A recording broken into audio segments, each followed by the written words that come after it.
in your neighborhood, in your neighborhood, in your neighborhood. Say, who are the people in your neighborhood? The people that you meet each day. Hi boys and girls, welcome to Turn the Page Tuesdays. So now that it's almost time for bed, make sure that you take care of all of those bedtime routines. Parents, now's the time to pause your device for the children to be able to go ahead and do that.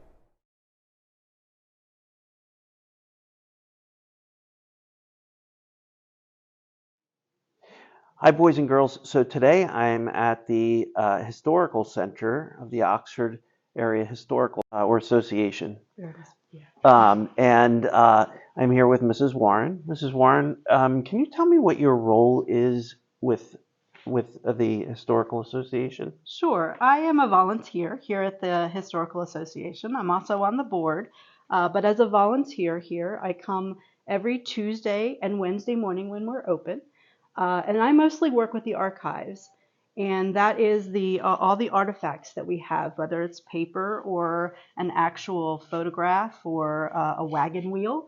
And I get them into our database so that we know where they are, and we work to put them in the back in storage if we're not going to display them so that they're protected. How did you get into working in the Historical Association for Oxford?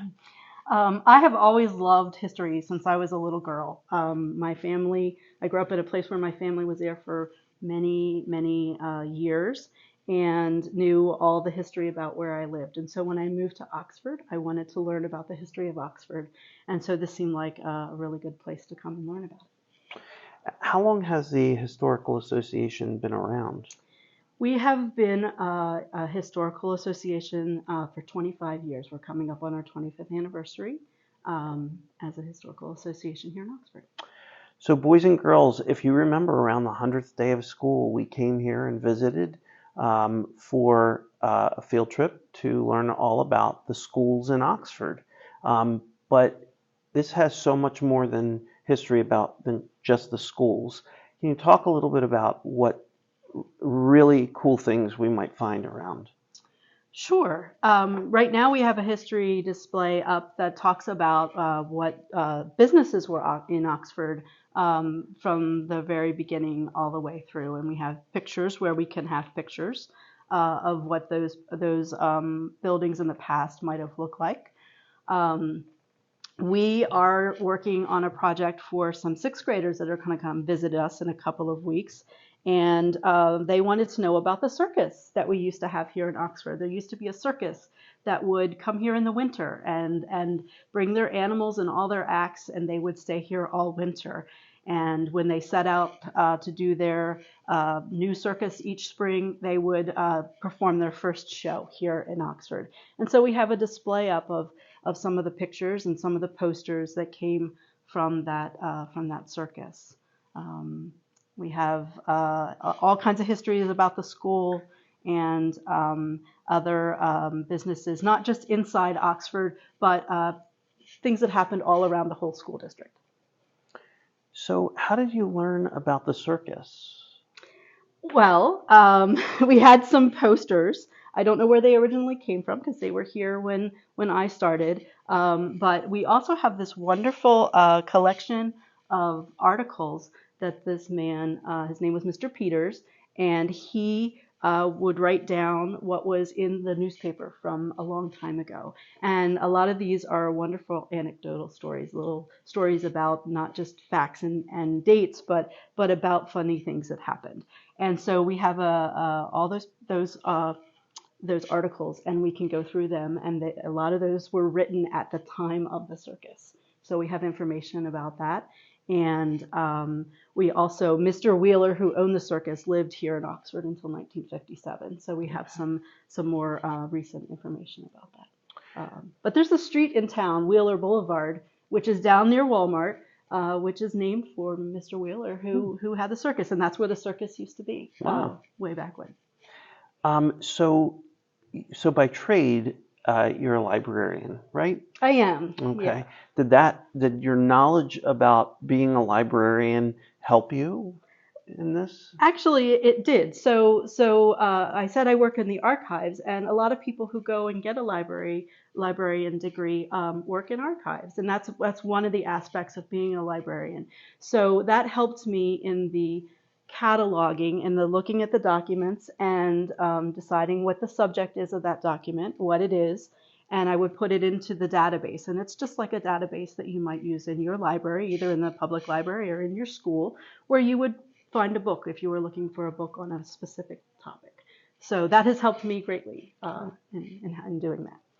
Do you have to know how to read to do volunteer work here? You do, and we have a lot of volunteers doing a lot of different projects, different type projects. But we're constantly, when we get a new object in, we're reading what it is. If it's a newspaper article, or even sometimes they're diaries or scrapbooks, we have to understand what the topic is so that we know how to put it into our catalog, and to give it that subject. And then to be able to talk about it later on when we have either field trips or someone coming in and looking at our exhibit. We have to be able to explain it, so we've got to know what it says. Yeah. How do you acquire or get a lot of the pieces in here? Most of the pieces, believe it or not, people bring to us. They have had it in their collection. Maybe it belonged in their family, and they either they no longer have space for it, or they don't want to keep it, or they're worried about it getting into worse shape, and they want to make sure that it stays in good shape so that other people can enjoy it or learn from it. And so they'll bring it to us. We do have some pieces that have been purchased. But most of what we have actually has been donated by people who live in and around the town. You brought some examples of things that you've had to read or interpret, or can you share a couple of I things did, with and the us? reason I brought this is that I had a feeling you were going to ask me about reading, and I just wanted to show that sometimes it's a newspaper article, and that's really easy to read. But sometimes we're reading old documents, and this is just a photocopy of an old document, but it's written in cursive. It's written in cursive like not like we write in cursive today. Sometimes the letters are a little different, and so and sometimes it's not. It's faded, so it's sometimes very challenging to read what we have to read through there, and we have to take clues from other words in the sentence and try to figure out. If we can't figure out what that word is, we have to figure out what the other words in the sentence were saying and what word might make sense. We have a really interesting book that one of the neatest things that for me anyway is a ledger from the Oxford Hotel back when it was a hotel and people could come and visit and stay in it. And during that time, the president, Ulysses S. Grant, came and stayed in the hotel. And we have that ledger with his signature, and it has been authenticated that it is indeed Ulysses S. Grant. Wow, that's really impressive. Yeah. Can anyone come to visit the Historical Association? Absolutely.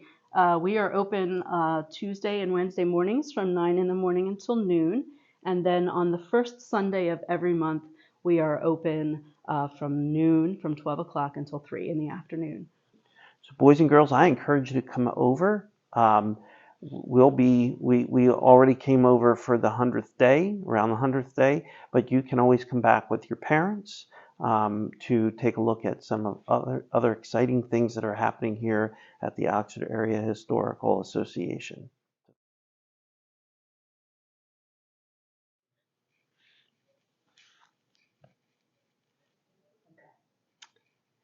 I'm going to be reading for you today Emma Jean's Last Stand by Candace Fleming, illustrated by Nancy Carpenter. Littleville, New Hampshire was small, so small it wasn't even a speck on the state map.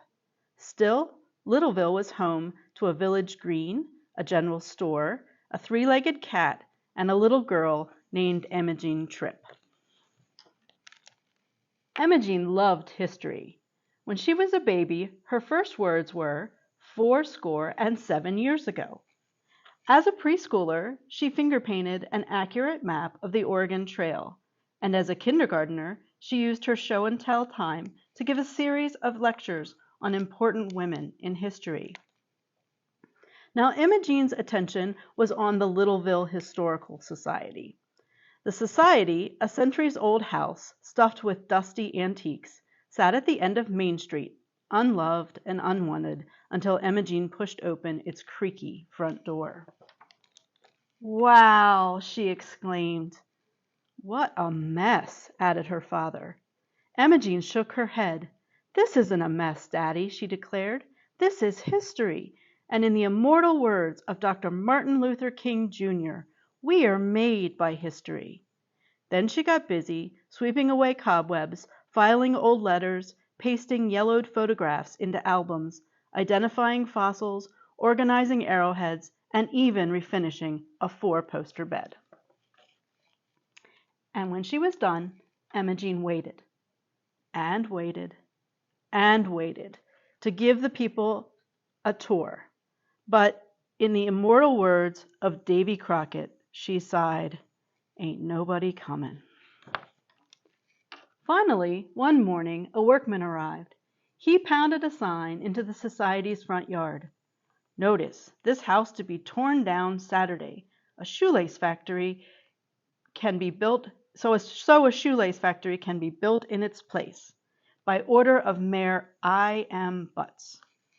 "Torn down!" cried Imogene. "But in the immortal words of William Morris, old buildings do not belong to us. They belong to our forefathers, and they will belong to our descendants." The workman shrugged. "Tell it to the mayor." So Imogene did. When she finished, Mayor Butts shook his cheeks. "My position is firm. Out with the old, in with the new." "What about the society?" cried Imogene. "What about history?" "Who cares about history?" snorted the mayor. "Shoelaces will put this town on the map." He showed her the door. Out on the sidewalk, Imogene fumed. "I won't let it happen. In the immortal words of John Paul Jones, I have not yet begun to fight." And fight she did. Tuesday morning, dressed in her Paul Revere costume from Halloween, Imogene galloped up and down Main Street. "The bulldozers are coming! The bulldozers are coming!" she shouted. No one heeded her cry. Finally, Mr. Tuttlewit stepped out of the general store. "Hold your ponies, little missy. Don't you know shoelaces are going to put this town on the map?" Imogene snatched up her stick horse. In the immortal words of Theodore Roosevelt, "Balderdash." She stomped home to her father. But Wednesday morning she was at it again. Armed with a stepladder and Scotch tape, she tied red, white, and blue ribbon around every tree, street light, stop sign, parking meter, mailbox, fire hydrant, bike rack, baby stroller, and dog collar in town. "Don't let your past get smashed," she cried. No one joined her cause.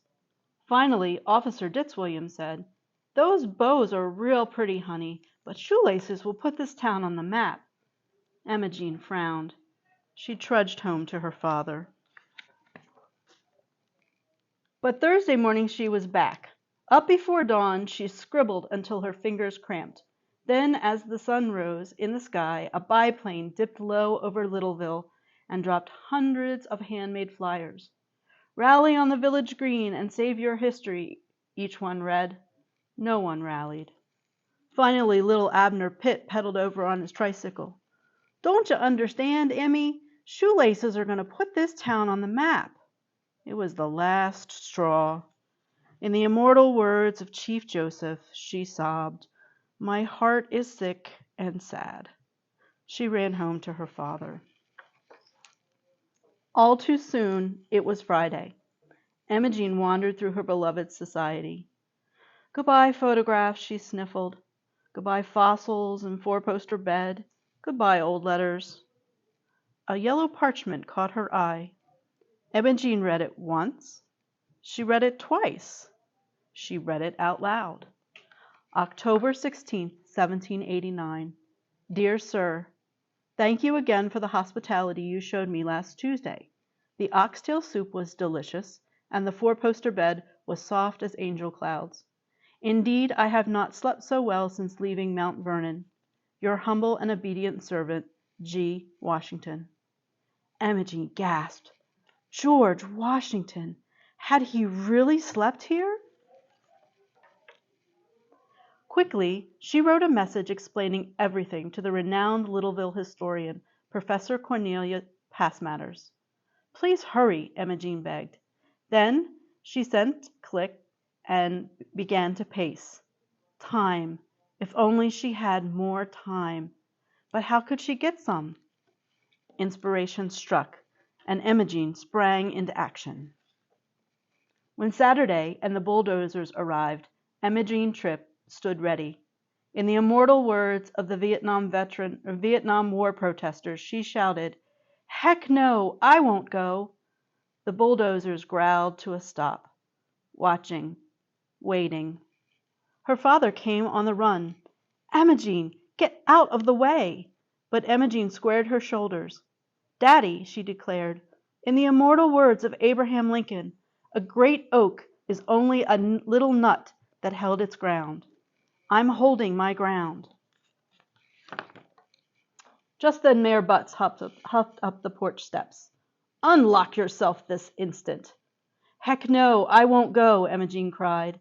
The mayor whirled on Imogene's father. "Do something." Imogene's father looked from the mayor to his daughter and back again. "Heck no, we won't go," he finally cried. Mayor Butts's nostrils flared. "That pipsqueak can't stay on the porch forever, and when she moves—" Smash! He stomped back to the bulldozers. As the sun rose higher, the townsfolk gathered to see what was happening. Mr. Tuttlewood arrived, so did Officer Fitzwilliam, and little Abner Pitt. He called out, "Are you all right, Emmy?" "In the immortal words of President Martin Van Buren, I am okay," she replied firmly.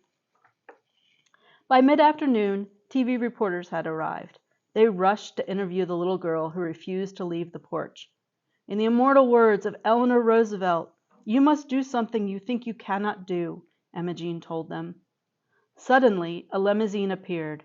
Its door opened, and out stepped Professor Passmatters, gasped Imogene, followed by "The President of the United States," gasped the crowd.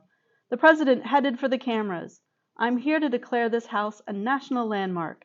She held up a brass plaque. "George Washington slept here." Imogene whooped. "We did it!" "Yes, we did," agreed Professor Passmatters. "I'm so proud," said Imogene's father. Little Abner Pitt stepped forward. "Wait," he cried. "What about shoelaces?" "Shoelaces," Mayor Butts snorted. "Who cares about shoelaces?" He smiled for the camera. "Why, our town's history will put us on the map." The townspeople cheered, the bulldozers rumbled away, and Imogene plucked the key from her pocket and freed herself. Then everyone, even Mayor Butts, went for a tour of the Littleville History Society. "In the immortal words of me," Imogene later said as she waved goodbye to the last of her guests, "that was totally fun."